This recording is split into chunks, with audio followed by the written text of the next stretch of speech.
I am the Tofu Golem. Please enjoy the video. You begin by confirming you're using the exact Google account email and the most recent password. This resolves most mismatches right away.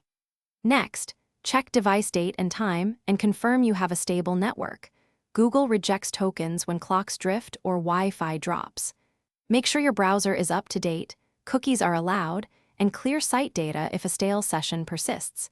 These steps establish the clean environment needed for the next actions. Once the basics are set, attempt password recovery if needed and follow the two-step verification prompts exactly. They'll guide you through trusted devices or backup codes. Try signing in on a different device or an incognito browser to isolate local issues, and temporarily disable extensions or third-party password managers that may inject incorrect credentials. If a recovery email or phone is listed, confirm access to them. This sequence reestablishes account control and isolates whether the problem is local or account. Finally, re-log in and update any saved passwords in your browser or manager, then re-enable security apps carefully so they don't block authentication.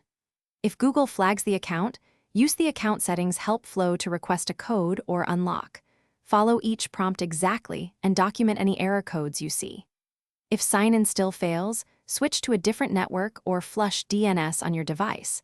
This often clears routing issues. One key troubleshooting tip: try another network first, since connectivity is a common hidden culprit. Thanks for watching. Consider subscribing if we helped you today.